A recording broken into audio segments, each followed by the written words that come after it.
You must be kidding me, tita. Hindi halos makapaniwalang sabit ni Kate sa tiyahing kausap niya sa kabilang linya.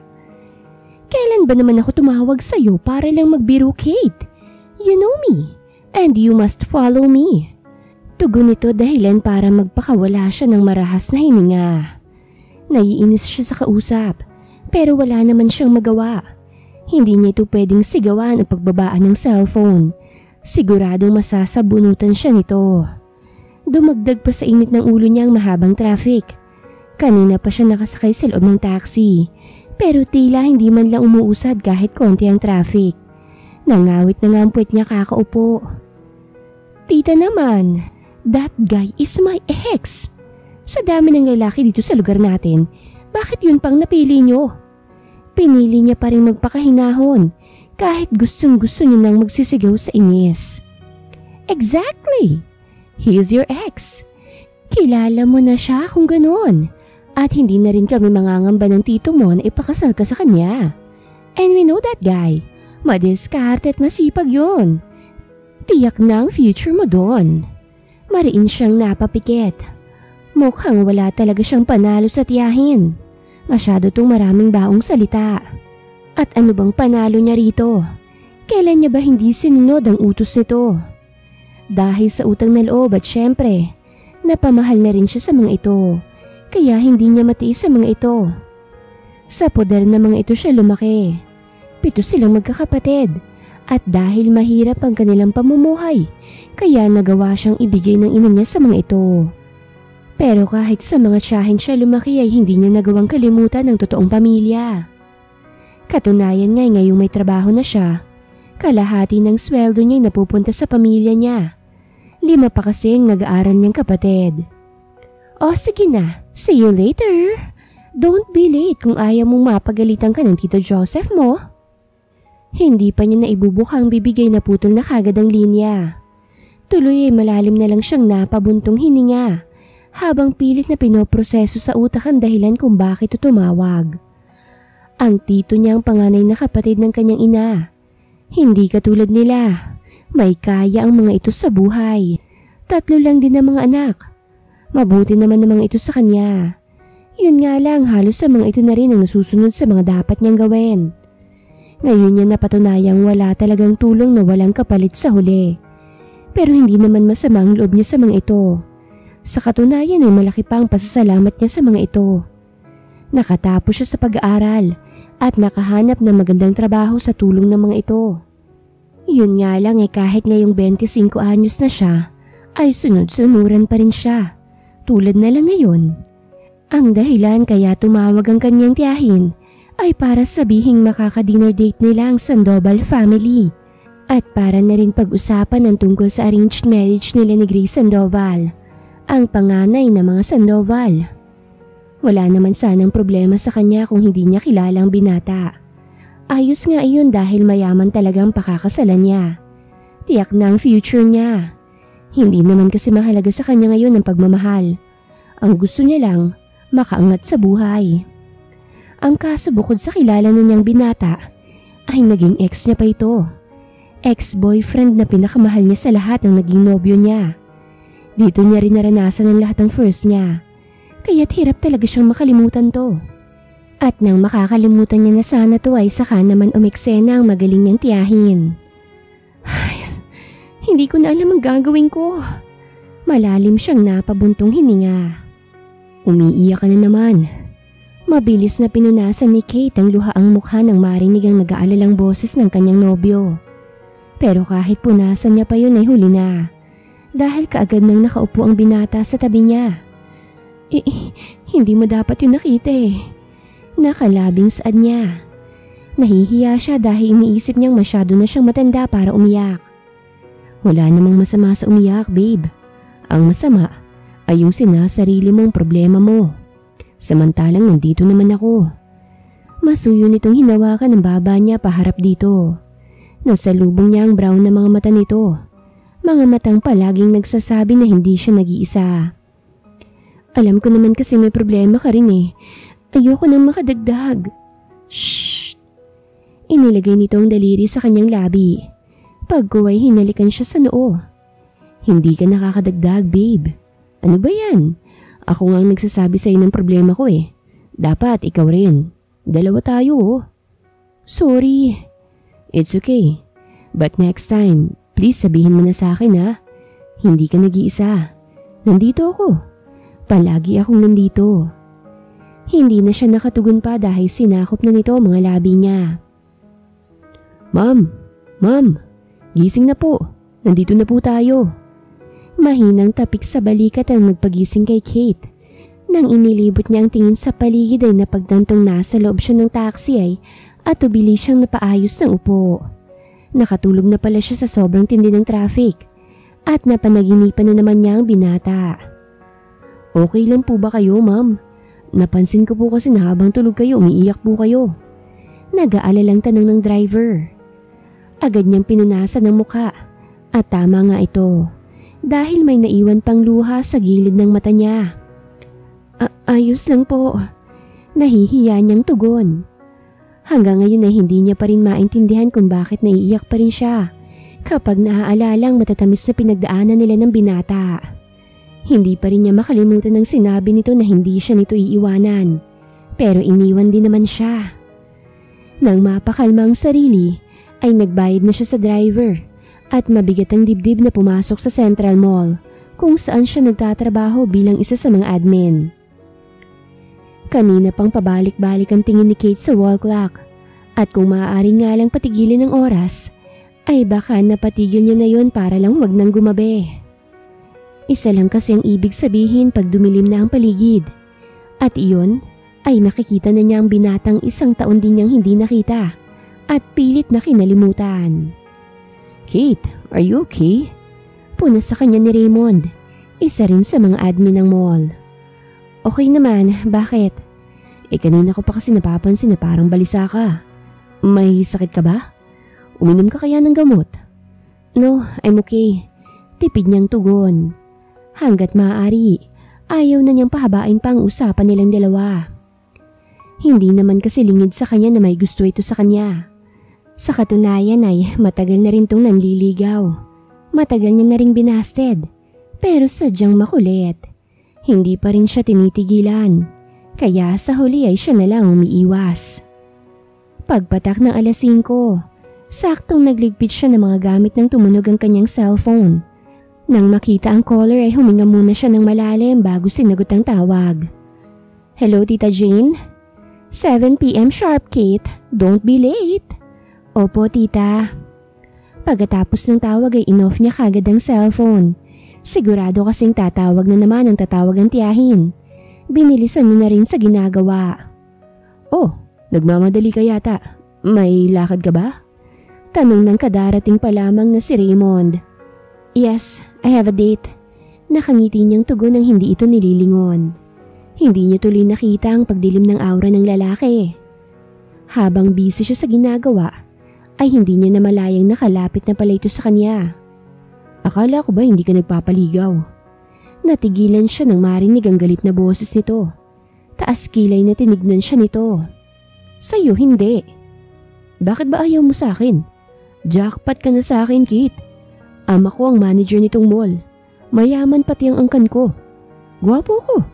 At hindi ka naman ganun kaganda. So bakit ba masyado ka nagpapakipot sa akin? Pakiramdam niya ay nag-akyatan lahat ng dugo sa kanyang ulo. Ikinuyom niya ang kanyang kamay at malamig itong tinignan. Hindi mo gets, no? Walang explanation. Sadyang ayoko lang sa'yo. Mariing saad niya bago kinuha ang bag at nilagpasan to. Wala na bang imamalas pang araw na ito? Mabibigat ang paghingang lumabas siya ng mall ni hindi niya nagawang batiin ng ilang trabahador na bumabati sa kanya. Black dress above the knee paired with 3 inches heels ang suot ni Kate nang lumabas siya sa kanyang silid. Kinapalan niya rin ang lagay ng lipstick sa kanyang labi. Mahirap na't baka mamutla siya kapag nakaharap na ang binata. Ipinuyod niya ng mataas ang buhok, dahilan para makita ang maputi niyang likod. Hinayaan niyang nakalugay ang ilang hibla ng buhok niya sa may tenga. Ang ganda mo, ate! Perfect! Napangiti siya sa sinabi ng bunsong kapatid. Ay, wala na talagang ibang kaya pang magpangiti sa kanya kung hindi ang mga kapatid niya lang. Para saan bang pupuntahan mo ngayon anak? Singit naman ng kanyang ina. Saglit na napawi ang ngiti niya. Oo nga pala. Wala pa nga palang alam ang kanyang nanay sa magaganap mamaya. Hindi man lang to sinabihan ng kanyang tiyahin. Malilate na po ako, Nay Kaya kwentuhan ko na lang po kayo mamaya. Alanganing saad niya bago ito umalis, na hinalikan sa pisngit at ubiling lumabas ng bahay. Kahit mahal ang pamasahe ay nagtaksi pa rin siya, gaya ng utos ng kanyang tita. Sa Sandoval Restaurant siya nagpababa. Itsura pa lang ng lugar ay halata ng mayayaman lamang ang pwedeng kumain doon. Sa pagkakaalam niya kasi ay mahal talaga ang presyo ng pagkain at wine doon. Minsan na rin siyang na-date doon ni Gray. Kaagad niyang naipilig ang ulo nang maalala na naman ang binata. Alright Kate, hingang malalim. Bawal kabahan. 1 taon na rin ang nakalipas. Siguradong nakalimutan ka na niya. Pagpapakalma niya sa sarili. Nagsimula na naman kasing magrigodo ng dibdib niya. Pagpasok niya sa loob, ay kaagad siyang inassist ng isang waitress at dinala sa isang VIP room. Kayo na lang daw pong hinihintay, ma'am. Maaari na po kayong pumasok. Wika ng waitress na kaagad ding nagpaalam sa kanya. Halos manlaki ang mga mata niya sa gulat. Papaanong siya na lang hinihintay? Wala pa namang 7:00 ng gabi. Kahit nagtataka ay nagawa pa rin niyang kumatok ng 3 beses bago tuluyang pumasok. At hindi nga nagsisinungaling ang waitress. Talagang siya na lang hinihintay. Naandun at nakaupo ang mag-asawang Sandoval, kasama ang panganay na anak na walang emosyong nakatingin sa kanya. Nakatingin din sa kanya ang tito at tita niya na kababakasan ng pagkainip. Finally! Boses ng tita niya ang bumasag sa katahimikan. Tumayo ito't nilapitan siya. Bakit ngayon ka lang?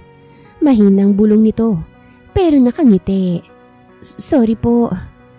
Gusto pa sana niyang mga tuwira na wala pa namang 7:00, pero pinili niya na lang na mag-behave. Hello po, good evening. Nakangiting bati niya sa mag-asawa. Pilit iniiwasang tignan ng binata na sa mga oras na yon ay nararamdaman niyang nakamasid sa kanya. Hello Iha, it's nice to see you again. After 1 year nga ba? Tugon naman ng ginang.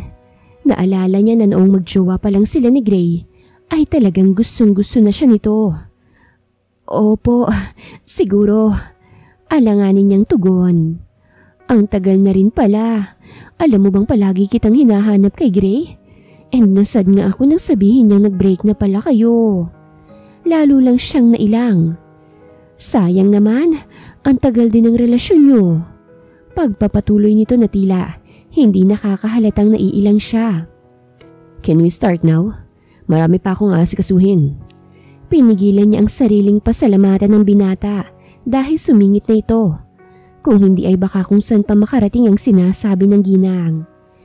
Pero tila naman biglang nabuhay ang puso niya dahil bigla naman yung tumibok ng mabilis nang marinig ang baritonong boses ng binata. Nang tignan niya ito'y muntikan siyang mapasinghap nang makitang nakatingin din pala to sa kanya. At nang mapansin yata nito ang pagkagulat niya, ay agad dong nagtaas ng kilay sa kanya. Kaya atubiling nag-iwas siya ng tingin. Para na siyang aatakihin sa puso. At bakit ba bumibilis ang pintig ng puso niya? Samantalang wala naman siyang pakialam dito. Katulad ng nabanggit namin sa inyo, ay i-arrange marriage namin kayo. Kailangan niyong maikasal sa lalong madaling panahon. Bakit naman po kailangan naming maikasal? Wala na po bang ibang paraan para mapigilan ng pagbagsak ng Evangelista Company, Tito? Tanong niya sabay baling ng tingin sa tiyuhin.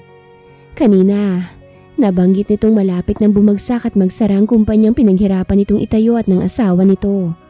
Marami na rin ang nagbaback out na shareholder ng kumpanya. At ang paraan nga na nakikita na lang ay ang makasanib puwersa ang Sandoval Incorporated. Kung meron Iha, hindi ka na namin uobligahin na pakasalan si Gray. Tugon ng tiyuhin. Ano naman pong mapapala ako kung sakaling pakasalan ko siya? Si Gray naman ang nagtanong. Hindi niya ito magawa pang tignan dahil masyadong seryosong mukha at pananalita nito. Para na itong yelo ngayon dahil sa malamig na pakikitungo nito sa kanya. Good question, Iho. Oras na mabigyan mo kami ng lalaking apo, ay ganap ka ng magiging CEO ng kumpanya. At itong Sandoval Restaurant ay mapapasayo na rin. I know how much you love this resto. Tugon ng ginang. At ikaw naman, Kate, oras na maikasal kayo ni Gray, ay mapapasa inyo na ang titulo ng bahay at lupa. Alam kong matagal mo ng pangarap na mapasa inyo ang bahay na yon. Singit ng tiyahin niya dahilan para mamilog sa gulat ang mata niya. Talaga po? Mangiyak-ngiyak na tanong niya. Ang bahay at lupa kasi na tinitirhan nila ngayon ay matagal ng pangarap ng kanyang ina na mapasa kanila na talaga. Yes, iha. So ano, payag na ba kayo? Tanong naman ni Mr. Sandoval. Matagal muna silang nagtitigan ng binata. Tila nababasa ang iniisip ng bawat isa. Kapag kuway, sabay pang sumagot. Deal! At wala nang atrasan pa ang kasunduang yon. Dahil namalayan na lamang ni Kate ang sarili sa harap ng altar, kasamang lalaking hindi niya lubos akalain na makikita pa. Madali lamang natapos ang seremonyas ng kasal. Kaagad na rin silang pumunta sa venue ng handaan. At tulad ng napag-usapan, kokonti lamang ang imbitado sa kasal. Mga kaibigan at kapamilya lamang nila. Talaga bang hindi ito pa naginip, be? Ikinasal ka talaga sa ex mo? Hysterical na tanong ni Hannah sa kanya. Saglit na nagpaalam sa kanyang binata, kaya't nagkaroon ng pagkakataon ng dalawa niyang kaibigan na lapitan at tsikahin siya. Oo, be. Bakit nangangarap ka rin bang maikasal sa ex mo? Kaloka. Singit naman ni Christine. Ang ingay niyo. Tsaka, parang hindi niyo naman alam ang dahilan ng kasalang to. Walang ganang tugon niya. Lihim kasing hinahanap ng mga mata niyang binata. Ang sabi nito, saglit lang na mawawala. Ngunit hanggang ngayon ay hindi pa rin bumabalik. Alam naman namin ang dahilan. Kaya nga kinikilig ako kapag naiisip ko na kayo talagang endgame, di ba? 1 taon kayong hiwalay. Tapos, pinagtagpo pa rin kayo ng tadhana at kinasal pa talaga. Nakakadiring imahinasyon, Hannah. Tigilan mo nga yan. Baka nakakalimutan mo. Grabe ang sakit na idinulot ni Grace sa kaibigan natin, ha? Saway dito ni Christine, dahilan para matigilan siya. Bigla ay naalala niyang nakaraang puno ng sakit nang makipaghiwalay siya kay Gray. At basta na lamang itong pumayag. Na hindi man lang siya pinigilan o pinaglaban man lang. Basta na lamang itong sumang-ayon nang sabihin niyang maghiwalay na sila. Huwag niyo nang pag-usapan yun. Pass is pass na. Hindi na dapat binabalikan. Tsaka, nung kang balikan ko pa siya. Pagkatapos ko siyang mabigyan ng anak na lalaki, makikipaghiwalay din ako kaagad. May bahid ng inis na wika niya. Then that's good. Ganun na lamang ang pagwawala ng dibdib niya nang marinig ang malamig na boses na yon. Hindi ko na pala kailangan pang sabihin sa'yo, Kate. Dagdag nito bago na upo sa tabi niya. Sige, balik na kami sa pwesto namin, ha. At tubiling umalis sa mga kaibigan niya at naiwan siyang hindi alam ang gagawin sa tabi ng binata. Ayaw niya tong kausapin o kahit tignan man lang. Pero kahit ganon, ay nararamdaman niya ang mga tumatagos nitong tingin sa kanya. Hindi na rin sila nang tagal sa venue dahil nagpaalam na rin agad si Grace sa pamilya nila at mga bisita. Hawak-hawak pa siya nito sa bewang nang lumabas sila ng venue. Baby boy agad, iho, ah. Pahabol ng ama nito. Oo, Dad. Asap. Tumatawang tugon ng binata, dahilan para mag-init ang mukha niya. Habang lula ng kotse, walang ibang laman ang isip niya kung hindi ang maaaring maganap sa kanila mamaya ng lalaki pagdating nila sa magiging bahay nila. Gray, gagawin ba agad natin yon? Hindi na siya nakapagpigil at tinanong na niya ito. Saglit naman tong lumingon sa kanya. Of course. Alangan namang ikaw lang makinabang sa kasal na ito. Parang bigla yata siyang nilamig nang marinig ang napakalamig na boses nito. Pero may punto naman to. Bukas din kasi matatanggap na ng ina nito ang titulo ng bahay at lupa na nagpapatunay na nasa kanila na talaga yon. Wala nang dahilan pa para paalisin sila doon. Paano kung babae ang magiging anak natin? Bago sila ikasal ay nasa isip niya na talaga ang tanong na yon. Kasi hindi naman talaga sila makakasigurado na lalaki agad ang magiging anak nila. Muli siya nitong nilingon. This time ay salubong na ang kilay. Tila naiirita sa kakatanong niya. Bakit? Isang beses ka lang ba pwedeng magbuntis? Ha? Kulang na lang ay umalwa ang mata niya sa gulat. Hindi makapaniwalang tinignan niya ito. Anong ibig mong sabihin? Makahulugan tong ngumisi. Hindi pa man niya naririnig ang tugon nito, ay nais nang tumalo ng puso niya palabas sa kanyang dibdib. Hindi ka titigil magbuntis hanggat hindi ka nagsisilang ng lalaki. Ano? Ayoko nga. Magkakasunod siyang napailing. Kung makapagsalita naman to'y parang kadali lang mga naka. Come on, Kate. Don't be unfair here. Kailangan mo akong bigyan ng anak na lalaki. Huwag kang maging unfair. Nawala ang ngisi sa labi nito. Naging blanko na naman ang mukha nito. At hindi niya na malaman kung anong tumatakbo sa isipan. Hindi na lang din siya umimik. Hindi niya alam kung siya lang ba o talagang may laman ang huling sinabi nito. Hindi na nagawa pang purihin ni Kate ang ganda't laki ng bahay na kanilang inuwian dahil sa kabang nararamdaman. Pati kamay niya'y nanlalamig na rin. Hindi niya maintindihan ng sarili. Kung sakali naman ay hindi naman yun ang unang beses na may nangyari sa kanila ng binata dahil palagi rin silang nagme-make love noon nung sila pa. Pero kung sa bagay, dapat lang siyang mailang. Iba na ngayon. Estranghero na uli sila sa isa't isa at halata namang wala na itong nararamdaman sa kanya. Yung dilaw na pintuan na magiging silid mo. Bumalik siya sa wisyo nang marinig ang sinabi ni Gray. Ano? Magkabukod tayo ng silid?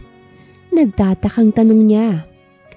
Masungit naman tong lumingon sa kanya. And why? Ine-expect mo ba na magsasama tayo sa iisang silid? Heck no! Ang pakasalan ka pa nga lang at makasama ka sa iisang bubong, hindi ko na matanggap. Yun pa kayang makatabi ka sa pagtulog? Ramdam niyang tila dinurog ang puso sa narinig. Hindi niya inaasahan ang sinabi nito, kaya nga hindi niya nagawa pang ibukang bibig. Pupuntahan na lang kita sa silid mo kapag kailangan ko ng katawan mo. Besides, kailangan mo na rin mabuntis agad para hindi na magtagal pang kasal na ito. Dagdag pa nito. Hindi niya alam kung seryoso ba ito sa mga sinasabi nito. Basta gusto niya na lamang takpan ng tenga para wag na itong marinig pa. Masyadong masakit ang mga sinasabi nito. Masyado nitong ipinamumukha sa kanya na talagang napipilitan lamang to. And one more thing. Muli itong tumingin sa kanya. Tuloy ay nagdama ang mga mata nila. Siya na rin ang unang nagbawi ng tingin. Hindi niya kayang tagalan pang tignan ang mata nitong puno ng kalamigan. Huwag ka mag-alala. Kung inaakala mong mahuhuli tayo nila mami, nakakonekta ang CR ng room ko sa CR ng silid mo. Kaya't mapupuntahan agad kita nang hindi dumadaan sa pintuan mo. So walang makakaalam at wala ka ring pagsasabihan. Maliwanag ba? Sa haba ng sinabi nito, ay tanging tango lamang na isagot niya bago pumasok sa kanyang silid. Nang mga oras na yun na hindi niya maintindihan ng sarili. Dapat ay matuwa siya dahil walang magaganap sa kanila ng gabing yon. Pero salungat ang nararamdaman niya. Dismayado siya at gusto niya nalang paniwalain ng sarili na kaya siya nadidismaya ay dahil gusto niyang mabuntis agad para mabigyan ito ng anak na lalaki at mapadali na ang paghihiwalay nila. Pero sa isiping maghihiwalay uli sila ay lalo siyang nanghina. Nababaliw na yata ako. Frustrated na nasa bunutan niya ang sarili. Pumikit na lang siya at nagpumilit na makatulog. Kinabukasan ay maagang gumising si Kate para maipaghanda ng almusal ang lalaki. Wala sana siyang balak na gawin pa yon. Kaso ay baka kung anong sabihin sa kanya nito. Isipin pang buhay prinsesa siya. Good morning. Coffee? Pinaghanda na rin kita ng almusal. Nakangiting bungad niya kay Gray nang pumasok to ng kusina. Pansin niyang saglit itong natigilan. Tila nagulat nang makita siya. Pero kalaunan ay bumalik din agad ang malamig na aura.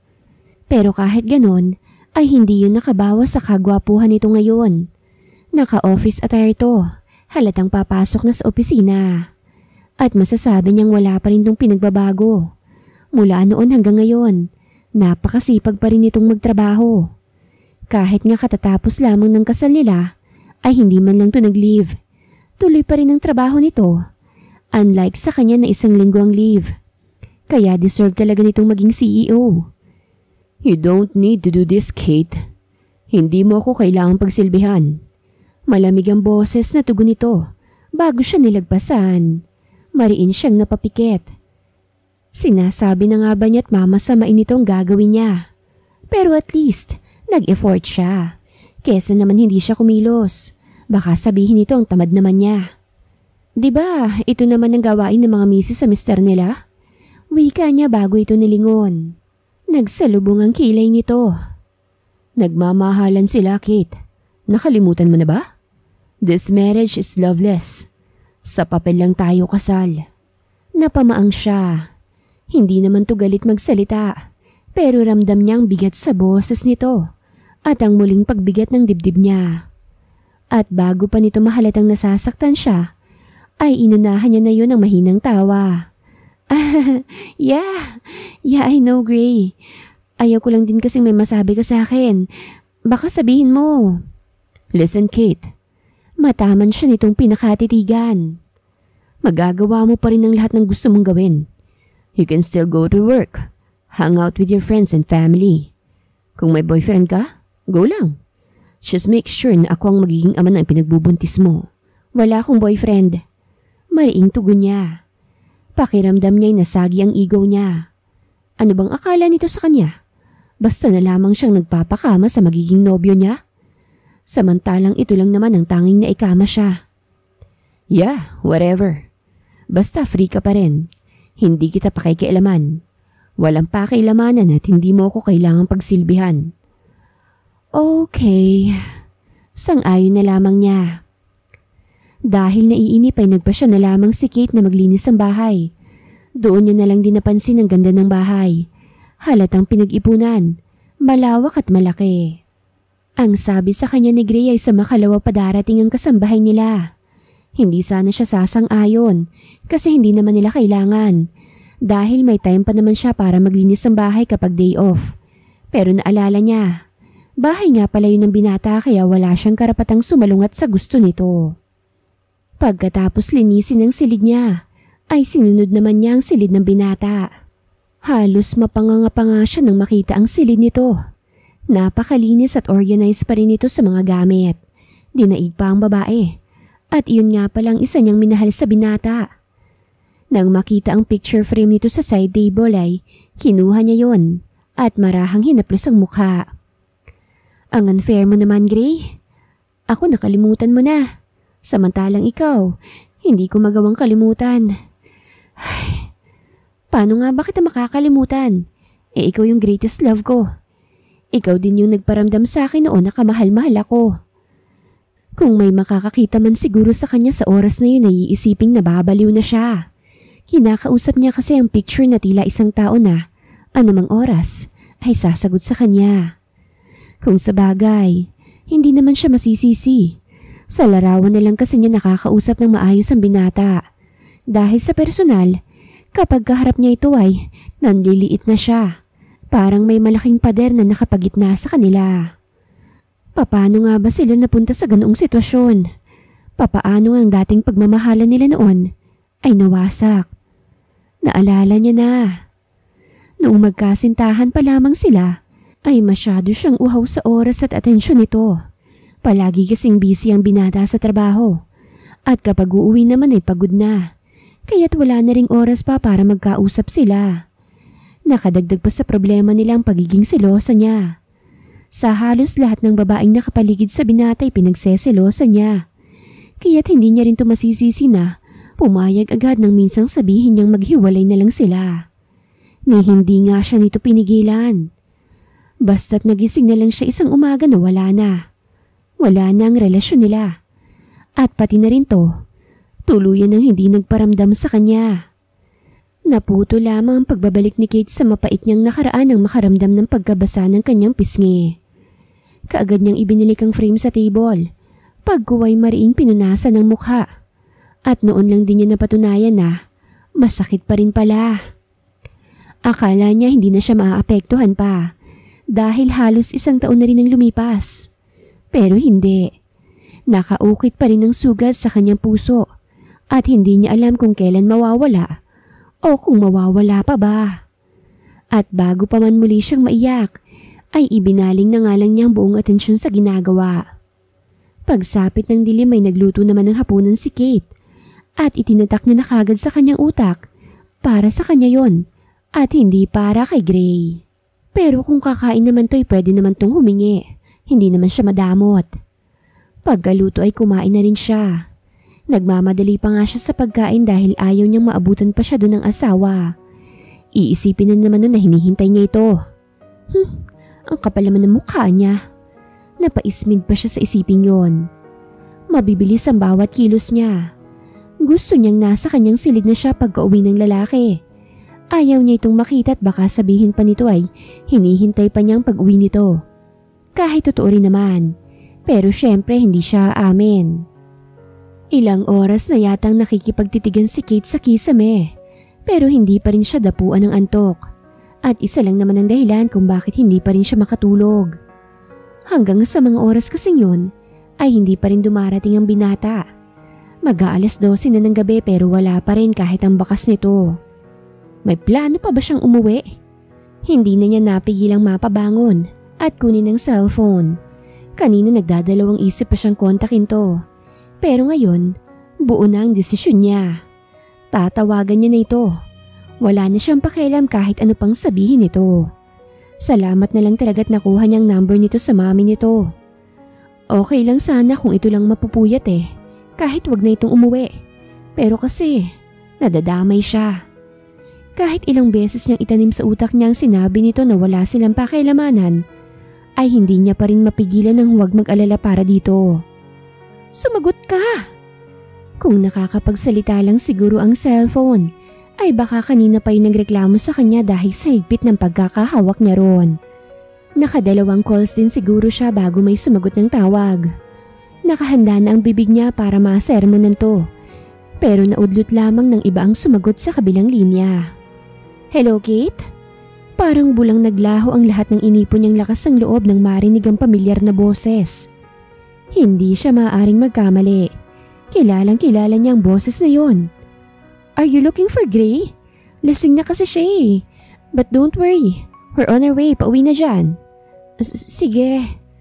Sa sobrang hina ng boses niya, ay hindi niya malaman kung narinig man itong sagot niya. Hindi na rin naman niya hinintay pang sagot nito dahil kaagad niya ng pinutulang linya.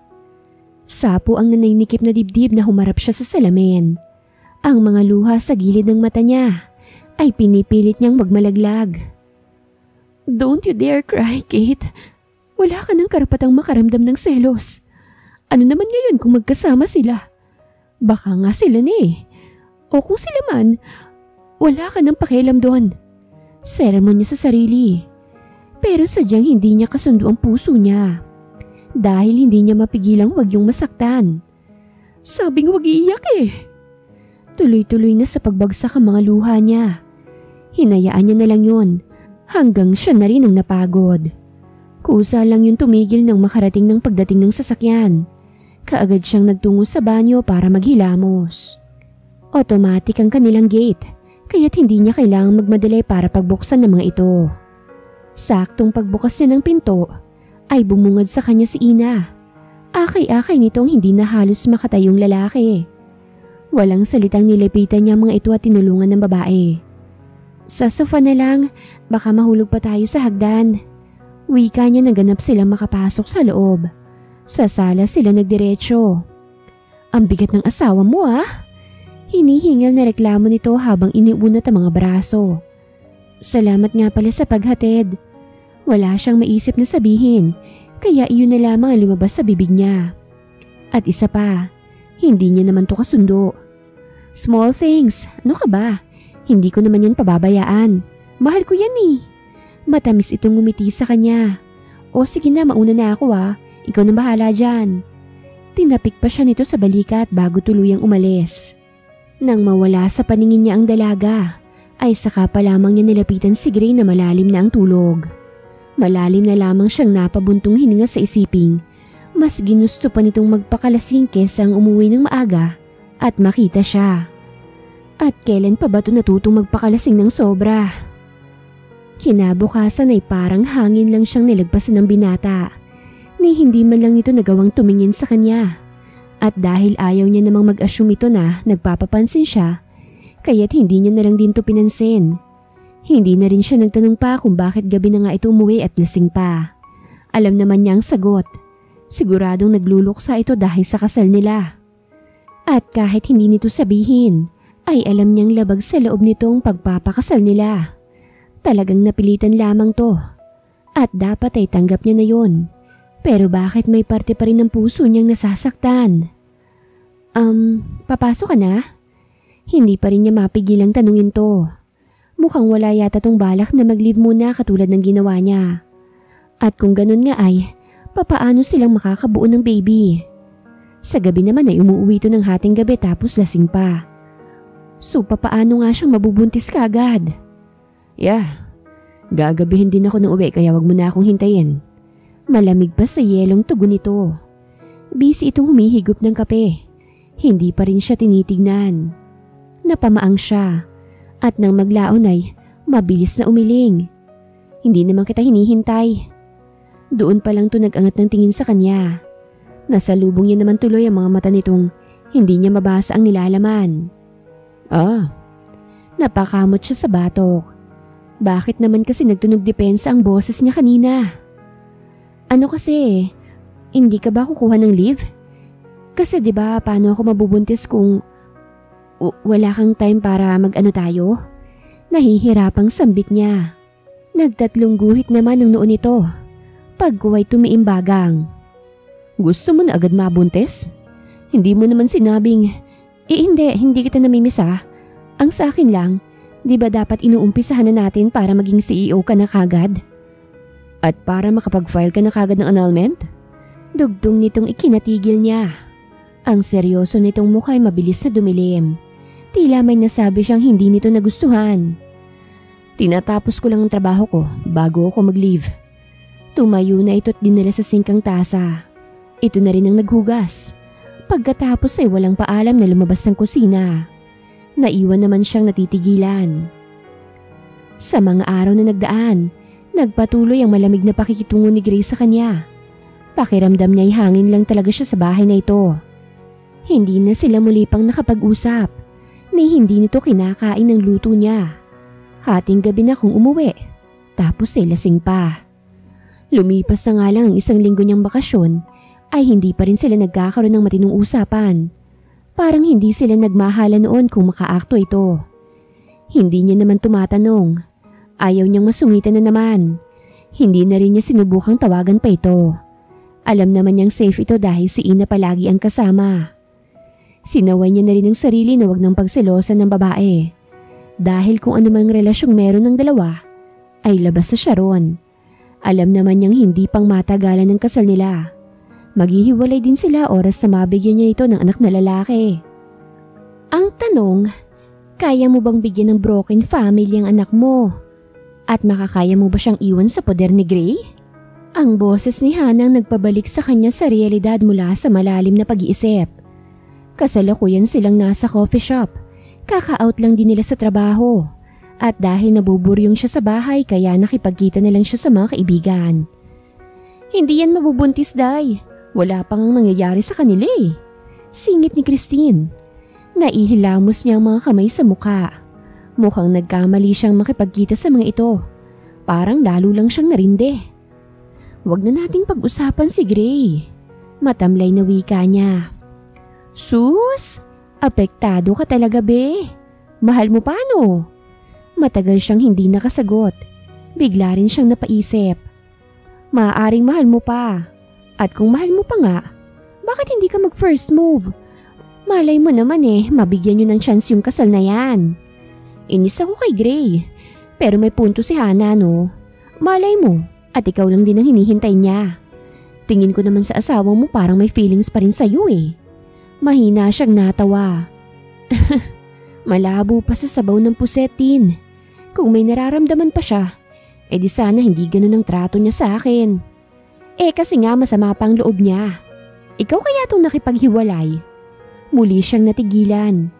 Tila nalunok niya ang kanyang dila sa mga narinig. Ikaw ang nakipaghiwalay, be.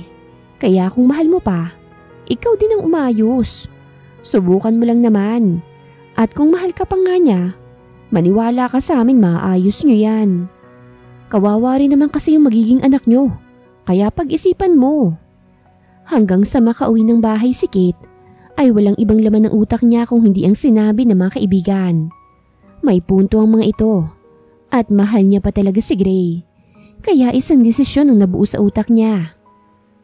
Good morning! Matamis pa sa gatas ang ngiti niya ng umagang yun kay Gray.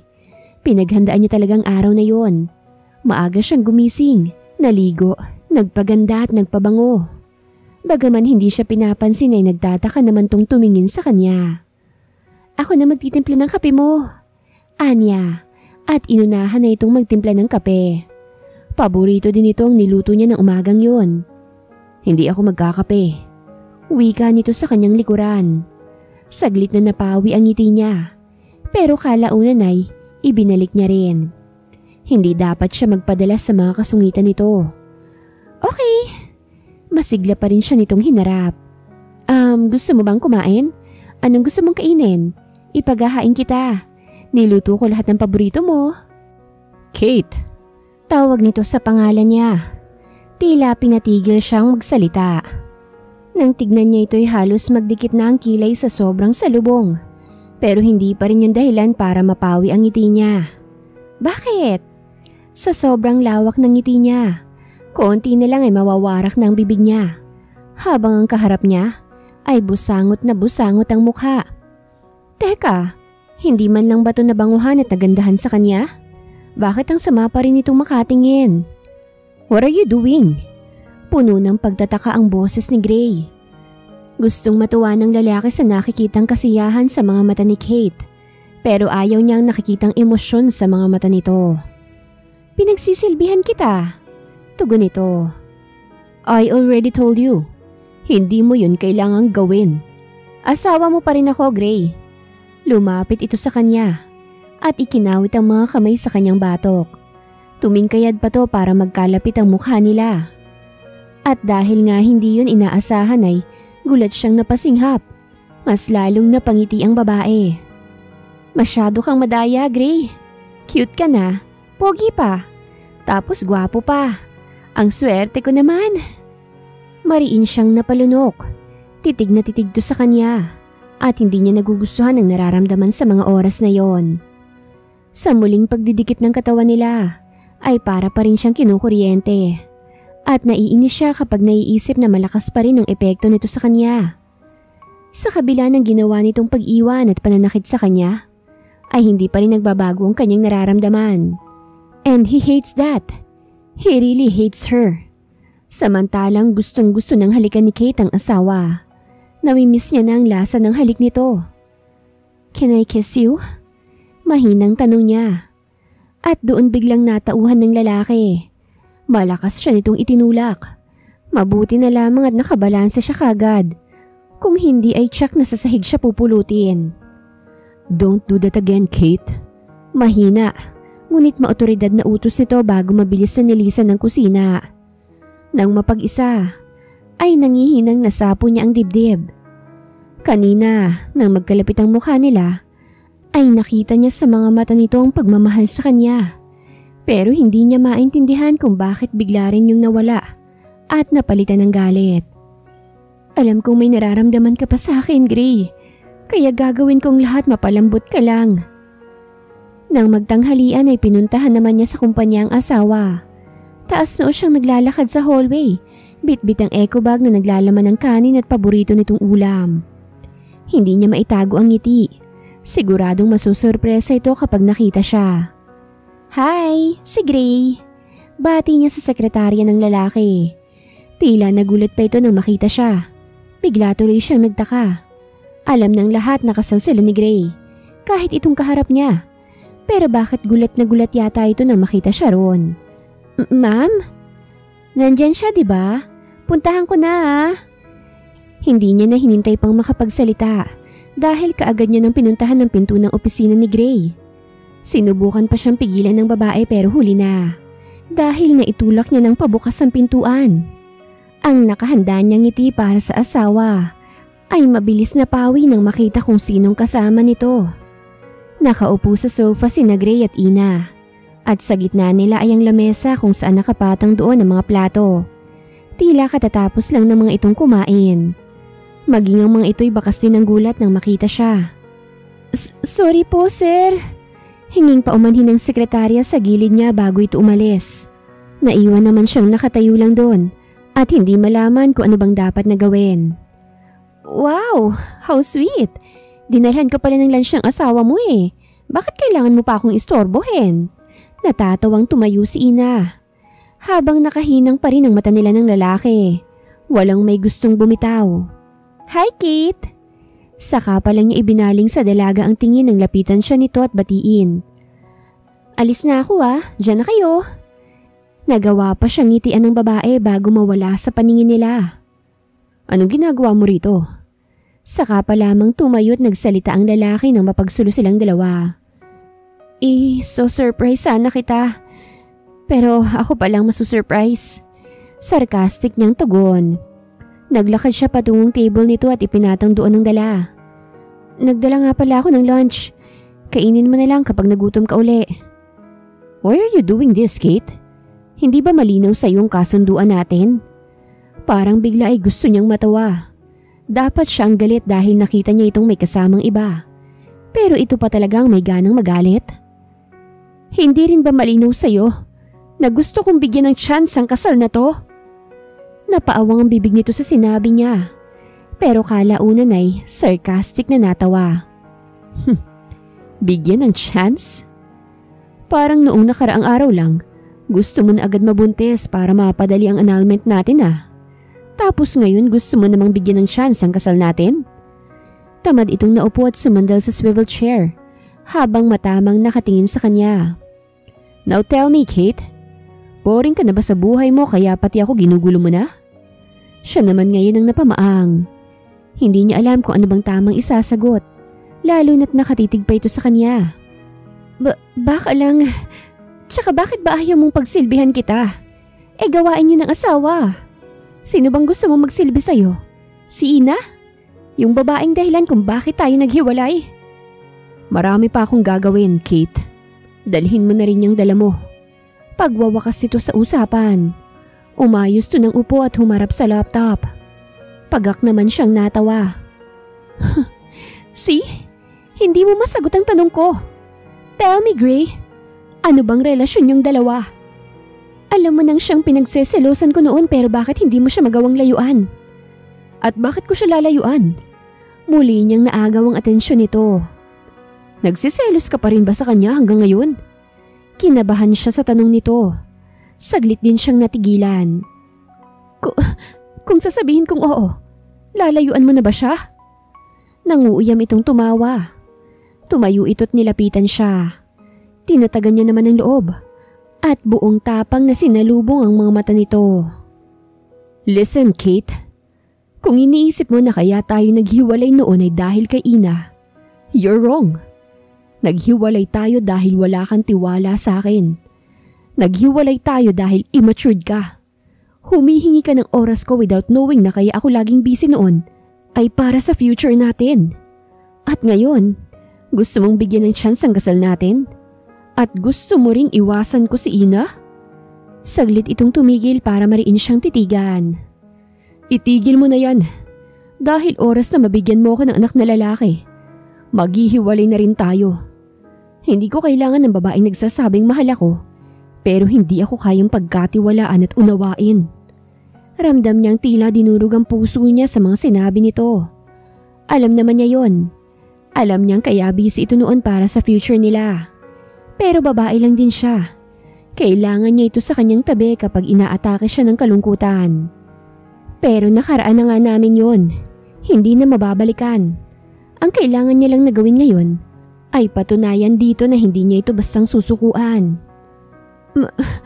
Mahal mo ba si Ina? Gusto niya lang siguraduhin. Kung mahal nitong babae, hindi na siya maghahabol. Pero kung hindi ay pipilitin niyang ipaglaban ng kasal nila.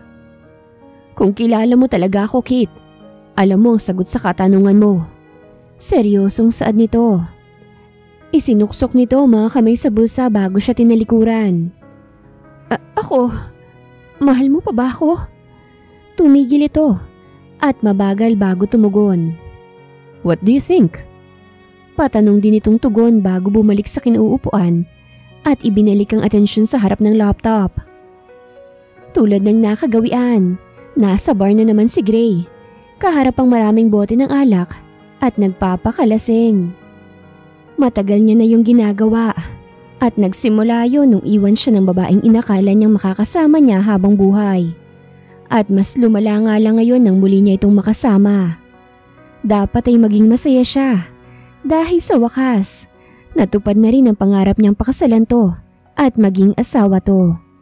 Pero hindi niya magawa, lalo na kapag naiisip niyang panandalian lamang ang kasal nila at maghihiwalay din. Oras na mabigyan siya nito ng anak. Yun din siguro ang dahilan kung bakit hindi niya ito magawang tabihan. Ayaw niyang mabuntis kagad to. Baliw nga rin siguro siya dahil hinihiling niya na sana kung mabubuntis man to, sana'y babae muna para hindi muna sila maghiwalay. Baliw ka, pre. Si Kate na nga yung nagsabi na gusto niyang bigyan ng tsansang kasal niyo. Bakit ayaw mo pa? Di ba nga? At ayaw mo na siyang mawala pa sa'yo? Binalingan niya ng tingin si Ina. Dahil best friend sila ay siya lang nakakaalam ng totoo nitong katauhan. At yun ay isa itong lesbiana. Wala pa lang itong lakas ng loob na magsabi ng totoo sa pamilya nito dahil natatakot pa ito. Hindi ko rin alam, Ina. Siguro dahil natatakot ako na baka katulad lang din ng dati. Baka magsawa uli siya sa huli. Iwan na naman niya ako. Inubos niya ang basong puno ng alak. Mahal ko yun. Kaya baka hindi ko na talaga kayanin kung sakaling iwan niya uli ako. Eh di magpakaayos ka. Sa tingin ko naman mahal na mahal ka ni Kate. Magsiselos ba naman yun sa akin kung hindi? Tsaka sige ka, kung ayaw mo siyang ikip, akong poporma sa kanya. Gary glared at her na malakas nitong ikinatawa. See? Takot na takot kang maagawan. Hindi ka naman gumagawa ng paraan para manatili siya sa'yo. Sumandal siya sa upuan. Pagkuway nagsindi ng sigarilyo at kaagad yung hinit-hit. Masyado nang ginugulo ng babaeng yun ang isip ko. Siguro walang masama kung siya naman ngayon ang guguluhin ko. Wika niya kasabay ng pagdilim ng aura. Ano? Susugal ka na uli sa kanya? Wala namang kasing masama, pre. Binalingan niya ito ng tingin. Susugal ako. But this time sisiguraduhin kong wala na siyang magiging dahilan para iwan ako. Dahil sa napuyat ng nagdaang gabi, kaya tinanghali ng pasok sa trabaho si Kate. Natambakan tuloy siya ng trabaho kaya't kinakailangan niya mag-overtime. At kahit alam naman niyang walang pakialam si Gray ay pinadalhan niya pa rin to ng mensahe na malilate siya ng uwi. Wala man lang bang balak mag-reply yun? Tanong niya sa sarili habang kaharap ang cellphone. Pabalik-balik ang tingin niya ron at hinihintay ang reply ng asawa na malabo pa sa pusit na mangyari. Tsk, napakadamot magbigay ng oras. Palibasa hindi niya alam na dahil sa kanya kaya ako napuyat kagabi. Hindi pa rin kasi siya nadadalang hintayin ito tuwing gabi. Pero katulad noon, hating gabi na naman tong umuwi at ang babae na naman si Ina ang naghatid. Grabing pagpipigil ang ginawa niya kagabi para lang wag sabihin sa dalaga na layuan na ang kanyang asawa. Nakakahiya naman kasi dito. Okay ka lang ba?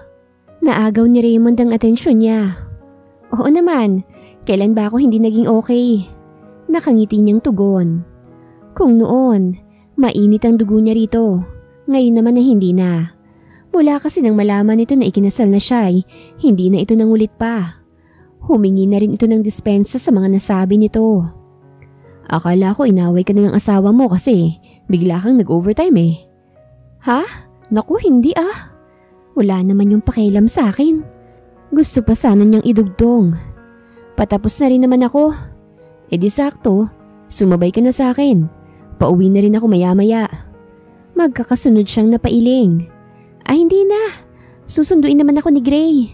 Pagsisinungaling niya para lang hindi na siya nito kulitin pa. Asa pa namang sunduin siya ng lalaking yun.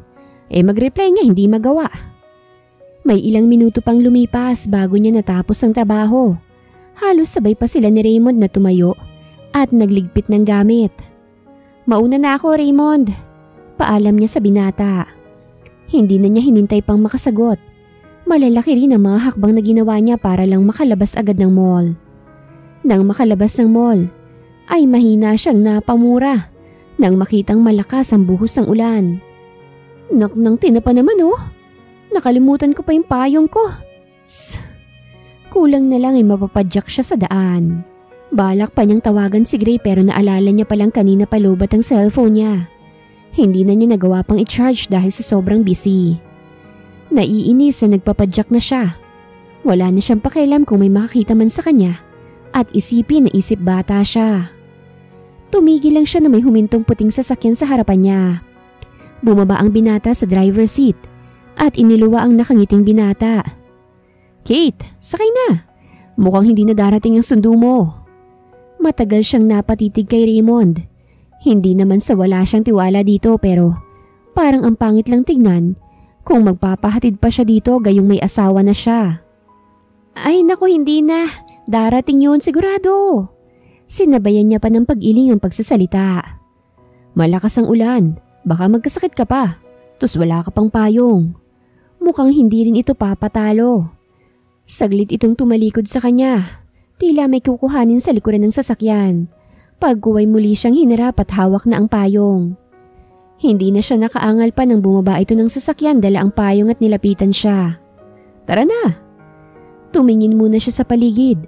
Umaasang darating si Gray pero bigo siya kaya tumango na lamang siya sa binata. Umikot sila sa kabilang pinto ng sasakyan. Binuksan itong pinto at akmang papasok na siya ron nang may tumigil na itim na sasakyan sa likod ng sasakyan nito. Nasilaw pa sila sa tindi ng liwanag noon. Pero saglit lang dahil kaagad din yung namatay. At kasunod noon ang pagbaba ng lalaking may madilim na aura. "Kate!" Halos manigas siya sa kinatatayuan nang marinig ang maaligasgas na boses nito. Tila sa lamig ng boses nito siya lalamigin hindi sa ulan. May hawak na payong na lumapit ito sa kanila. Pagkuway, nakipagtagisan ng tingin kay Raymond. Bro, ihahatid ko lang sana ang asawa mo. But since nandito ka na." Hindi na nagawang ituloy ni Raymond ang sasabihin nang ibaling nito ang tingin sa kanya. "Umuwi na tayo." Walang pasabing hinawakan nito ang kamay niya at hinigit siyang palapit dito. Sige Raymond, mauna na kami." "O sige, ingat." Pagkasakay nila sa loob ng sasakyan ni Gray, ay inabutan kagad siya nito ng jacket. "Wear this, baka lamigin ka." Salamat." Naiilang na wika niya. At talagang lalamigin siya dahil sa lamig ng aura nito. Bakit mo pala ako sinundo?" Tanong niya. Pilit tinatakpan ng kilig. Sa lubong ang kilay na lumingon to sa kanya. "Bakit? Sino ba dapat ang maghahatid sa'yo sa bahay? Yung lalaking yun?" Hindi. Nagtaka lang naman ako. Bakit bang sungit na naman ito sa kanya?" Nang magsimula na itong magmaneho ay hindi na ito umimik pa. "Salamat sa pagsundo." "Who's that guy? Mukhang type ka niya." Naputol sa hangin ang sasabihin niya at naiwang nakabuka ang bibig sa tinura nito. Pero kalaunan ay napangiti din sa isiping nagseselos ito. Siguro. Matagal din kasi yung nanligaw sa akin. 6 na buwan din siguro." "So, kayo na?" Pinigilan niyang matawa. Ito pa rin talaga ang lalaking minahal niya noon. Hindi pa rin magaling magtago ng emosyon kapag nagseselos. Pero kung nagseselos nga ito, ibig sabihin ay mahal pa rin siya nito. Hindi, wala naman akong naging boyfriend simula nung maghiwalay tayo. Natigilan naman to sa sinabi niya. Hindi niya inaalis ang mga tingin dito. Gusto niyang makita ang reaksyon nito. "Kaya wag ka na magselos." "And who told you that I'm jealous?" Nilingon siya nito kaya't pinagtaasan niya ito ng kilay. "Nahahalata ko lang." Tss. Nang makarating sa bahay ay hindi maawat ang sayang nararamdaman niya. At bakit naman hindi? Pinagbuksan pa siya nito ng pinto. Pinayungan pa siya hanggang sa makapasok sila ng bahay. "Maligo ka na para makakain na tayo." Natigilan siya sa paglalakad. "Nagluto ka?" Hindi makapaniwalang tinignan niya ito. Yeah, and why? Ikaw lang ba may karapatang magluto? Kahit nagsusungit ito ay hindi pa rin niya mapigilang mapangiti. Mukhang bumabait na sa kanya ang kanyang kamahalan. Sa halip na patulan ng pagsusungit ay mabilis niya na lang itong nilapitan. Tumingkayad siya pagkuway mabilis itong pinatakan ng halik sa labi. Thank you! Anya, sabay karipas ng takbo paakyat sa kanyang silid. Mahirap na't baka itulak na naman siya. Samantala, naiwan namang nakangiti si Gray habang hawak ang labi. Pero nang maalalang nagseselos nga pala siya ay kaagading napawi ang ngiti niya. That girl deserves a punishment. Mapanganib na saan niya bago ito sinundan sa silid nito. Minadali lamang ni Kate ang kanyang pagligo. Ayaw niyang paghintayin ng matagal ang asawa, lalo na at ngayon na lang uli sila magkakasabay kumain. Asan na ba yun? Kanina pa nga siyang tapos sa pagligo. Hindi naman siya makapagbihis dahil nakalimutan pa yata niyang magdala ng undies sa pagmamadali kanina. Mukhang nakalimutan ko nga. Natampal niyang sarili bago lumabas ng CR. Hindi na siya nagtapis pa ng tuwalya dahil palagay naman ang loob niyang walang papasok sa kanyang silid. Pero iyon ang akala niya dahil halos mapatili siya sa gulat nang maaktuhan si Gray na prenteng nakaupo sa kanyang kama at tila ay kanina pa siya hinihintay. Anong ginagawa mo rito? Nalilitong tanong niya habang hindi magkaintindihan kung ano bang parte ng katawan ng tatakpan. Pilyong ngumisi ang binata bago tumayo at nilapitan siya. Tila naaaliw to sa kanyang naging reaksyon. Why so surprised? Nakita ko naman na yan noon pa. Panunodyo nito. At ang dapat na gagawin ni Kate ay bumalik na sa CR. Pero hindi niya alam kung bakit hindi nakikisama ang mga paa niya.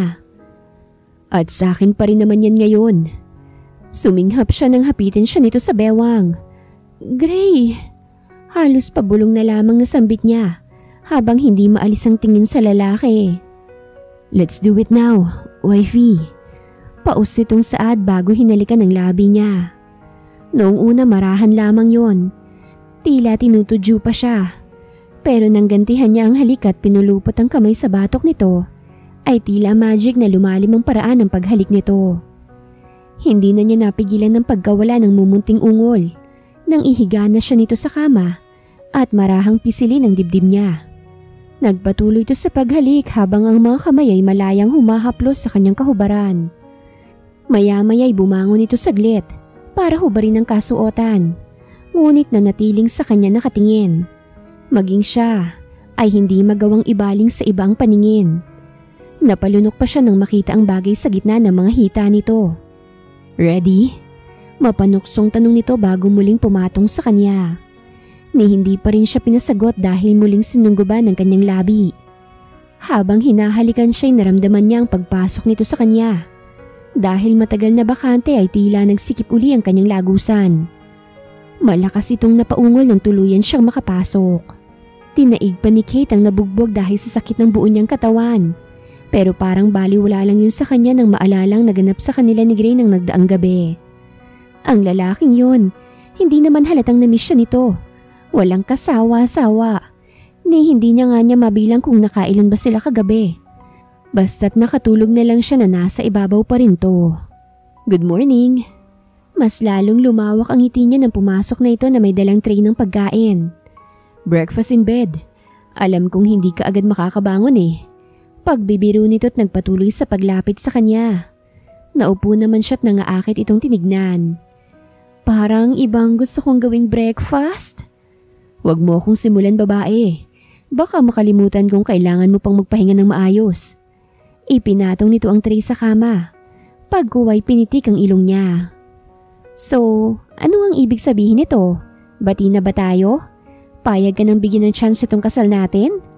What do you think? Balik tanong nito. Napalabi tuloy siya. Ang hilig mong magbalik ng tanong. Anya, saka to inirapan. Mahina naman tong natawa pagkuway biglang sumeryoso. Bakit kasi kailangan mo pang sabihin? Hindi pa ba halata sa kilos ko? Hindi pa ba sapat na ipararamdam ko? Hindi naman kasi kami manghuhula, boys. Gusto namin yung naririnig mismo namin. Mahirap kasing umasa. Pwede kasing ganun din kayo sa iba. Sila lang, dahil ako. Sayong-sayo ko lang ginagawa mga bagay na ito. Malambing nitong Saad.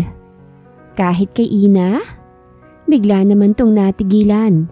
At dahil sa pananahimik nito kaya nagpa siya na siyang ibahin ang usapan. Ayaw niyang magbago pang maganda nitong mood. Tama na yung mood niya lang ang mabago. Hindi kasi maiwasang masaktan siya sa isiping bigla itong tumatahimik kapag nasasali na sa usapan ng babae. Pero kailangan niya na lang sigurong sumabay sa agos. Sa ngayon ay isasantabi na muna niyang nararamdamang selos sa babae. Ang mahalaga sa kanya ay nagkasundo na silang dalawa na bigyan ng chance ang kanilang kasal. Doon pa lang ay malaki na ang chance para mag-assume siyang mahal din siya nito. Nang sabihin ni Gray na babawi ito sa kanya at bibigyan ng chance ang pagsasama nila, ay hindi naman siya nabigo. Araw-araw na siya nitong hinahatid at sinusundo at biglang tumatahimik kapag nakikita na magkasama sila ni Raymond. Kaya talagang iniiwasan niya na ang lalaki kahit pa hindi sabihin ni Gray sa kanya. Ayaw na niyang maging rason pa ang pagsiselos nito para magkalamat na naman ang kanilang samahan. Nagkasundo na rin silang mag-day off tuwing linggo dahil iyon ang araw na maghapon silang magkasama at walang kahit na anong mangiistorbo. Kung minsan ay nakikita niya pa si Ina sa office ng binata pero hindi niya na lang yun pinapansin. This time ay susubukan niyang alisin ang pagiging selosa. Tama si Gray nang sabihin nito na kung mahal niya ito ay magtitiwala siya. Kaya yun ang ibibigay niya rito. At syempre, hindi yata dadaan ang gabi na walang mangyayari sa kanila. Magkasama na rin sila sa iisang silid. Maayos na sana ang lahat.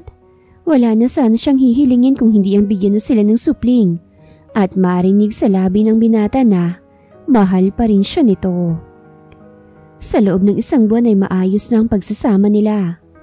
Hanggang sa isang umaga ay napagpasyahan niyang bumili ng PT. Talagang nag-absent siya para magpa-check up na rin. It's positive. Buntis na ako. Walang mapaglagyan ng sayang nararamdaman sa kaalamang magkakaanak na sila. Kaagad siyang lumabas ng mall at pumara ng taxi para pumunta sa malapit na ospital. Magpapa-check up na siya. Ngunit hindi niya maintindihan kung bakit gano'n na lamang ang pagbilis ng tibok ng puso niya habang papasok sa ospital. Baka excited lang ako, anya sa sarili. Nagtungo siya sa check-upan ng mga buntis. Tulad ng inaasahan ay mahaba ang pila. Pero hindi iyon ang nakaagaw ng atensyon niya, kung hindi ang dalawang tao sa sulok. Umiiyak ang babae, habang masuyo naman tong pinapatahan ng lalaki na marahang hinahaplos ang flat na tiyan. Gray? Parang dinurog ang puso niya sa realisasyong naiisip. Halatang buntis si Ina. Pero sino ang ama? Ang asawa niya ba? Nangihinang napaatras siya, pero hindi niya inaasahang may tao sa likuran niya. At huli na para tumigil pa siya sa paglalakad dahil nasangginan niya ito. Ano ba yan, miss? Mag-ingat ka naman. Hindi lang ikaw ang buntis rito, ah. Sa lakas ng boses ng babae ay naagaw nilang atensyon ng mga tao doon. Partikular na ang dalawang taong dahilan ng pagkawasak ng puso niya. Kaagad na nangilid ang luha niya na magtama ang mata nila ni Gray. Kita niya pa ang labis na pagkagulat nito.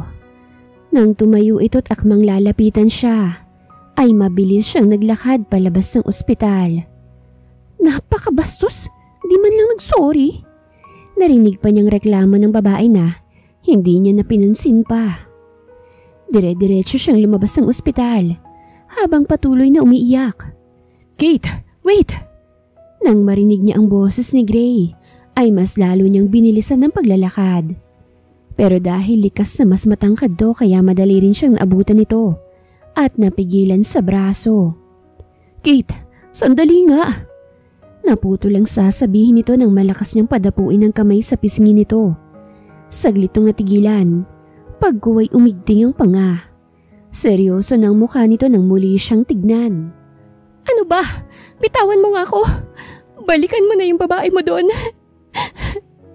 Listen, Kate. Wika nito. Malalim pa itong napabuntong hininga na tila may malaking problemang dinadala. Hindi ko babae si Ina. Mukha mo! Huwag mo na akong uutuin pa. Palibasang alam mong mahal na mahal kita kaya. At mahal din kita, Kate. Ano ba? Sa kabila ng pananakit at pag-iwan mo noon sa akin, mahal pa rin kita. At hindi naman nawala yun. Napailing siya.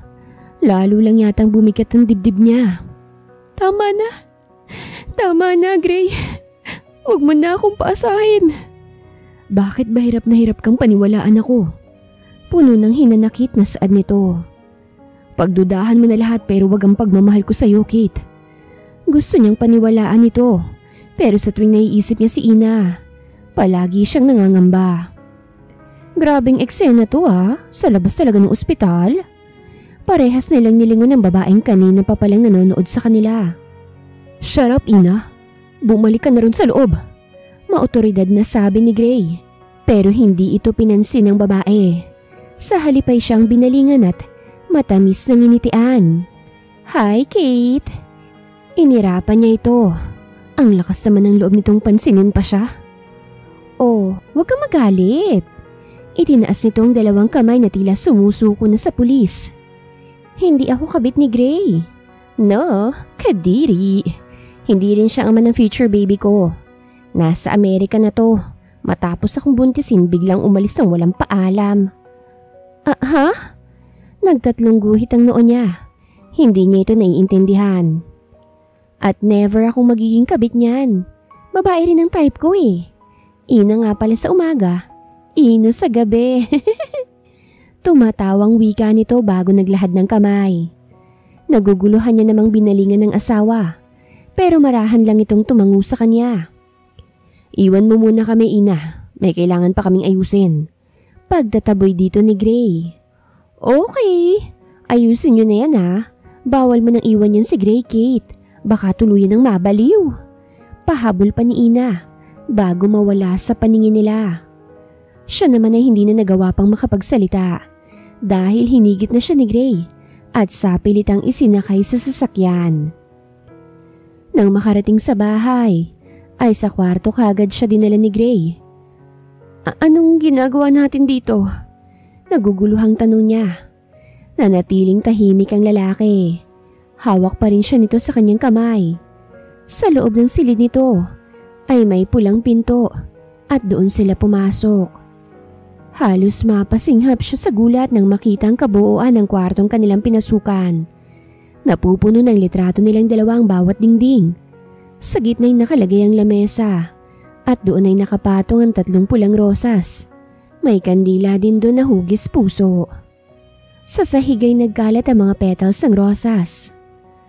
Mamayang gabi pa sana kita dadalhin dito. Gusto kitang sorpresahin. Nag-iipon lang ako ng lakas ng loob para dalhin ka rito. Wika nito sa kanyang likuran. Paano mong nagawa ito nang hindi ko alam? Hindi niya na itago ang paghanga sa boses. Siyempre, papaano namang hindi? Palagi kaya silang magkasama. Nagkakahiwalay lang sila kapag nasa trabaho na siya. Yung mga larawan matagal na yan dyan. Yung lamesa naman at petals, ginawa ko kanina nung umalis ka. Pagkatapos nga pinuntahan ko rin si Ina. Umiiyak siya kaya't nag-alala na ako. Lalo na nang sabihin niyang nabuntis siya ng mortal niyang kaaway. Mortal na kaaway? Nagtatakang nilingon niya ito. Yeah, pero wag na natin silang pag-usapan. Dahil kaya tayo nandito ay para sa relasyon natin. Tinawid nitong pagitan nila at hinawakan ng mga kamay niya. Nung sinabi kong gusto ko ring maayos ang kasal natin, hindi lang ako basta seryoso. Sinabi ko yun dahil mahal kita, Kate. Mahal to the point na hindi ko na kaya pang mawala ka. Gray, hindi ko agad sinabi sa iyo ang nararamdaman ko dahil alam kong hindi ka maniniwala. Dahil itinuring kitang parang hangin noon. Kaya't nagpasya akong iparamdam na lang sa iyo pero hindi ko pa rin naniniwala. At hindi ko na alam kung ano pang dapat kong gawin para maniwala kang mahal talaga kita. Kita niya ang pamamasa ng mga mata nito. Tila ba anumang oras ay iiyak na. Siguro, sa gagawin ko ngayon ay maniniwala ka na. Saglit itong lumayo sa kanya. May kinuha sa drawer bago siya nilapitan. Napasingha pa siya nang biglatong lumuhod sa kanyang harapan at naglabas ng maliit na kahon. Kate Afalia Sandoval, will you please marry me again? But this time ay totohanan na. Wala nang halong kasunduan. This time, magpapakasal tayo dahil iyon ang gusto ng mga puso natin. Dahil mahal na mahal natin ang isa't isa. At pinapangako ko sa'yo, gagawin ko ang lahat, wag mo lang akong iwan. Kung kinakailangang iwasan ko si Ina, gagawin ko. Just please be mine again. Muling nagpatakan ng mga luha niya. Pero ngayon ay dahil nasa saya at galak. Tumayo ka na nga dyan, Gray. Alam mo naman ang sagot ko eh. Marahan niyang hinaplos ang pisngi nito. Yes, of course I do. At paulit-ulit kitang pakakasalan kahit saan pa yan. Sa sinabi niyang yun ay tuluyan ng pumatak ang luha ni Gray. Hindi makapaniwalang isinuot nito ang singsing sa daliri niya. Thank you, Kate, for giving me another chance. Pangakong hindi ako magsasawang iparamdam sa iyo kung gaano kitang kamahal. Buong pagmamahal na niyakap niya ito. Dapat lang, dahil magiging tatay ka na. Talaga? Magkakasunod siyang napatango. What? You don't know how happy I am today. Thank you, Kate. Muli itong lumuhod sa harap niya at hinalikan ng flat pa niyang tiyan. Hi baby, anito pagkuway niyakap siya sa bewang. Walang pagsidla ng sayang nararamdaman ni Kate ng mga oras na yon. Alam niyang marami pa silang pagdadaan ng pagsubok. Pero nananalig siyang mas malakas at matibay ang pagmamahalan nilang mag-asawa. Lalo na ngayon na magkakaroon na sila ng supling. Hiling niya na lang na ngayon ay sana maging maayos ang paglabas ng baby nila sa mundong to. At para sa mga nagmamahalan dyan, piliin sana nating maging matibay ang tiwala sa mga mahal natin. Dahil walang idudulot na maganda ang pag-iisip ng mali sa taong mahal mo. Kung hindi ka sakitan at kasiraan ng relasyon. Sa huli, piliin palagi natin ang tumawa at magtiwala. Wakas.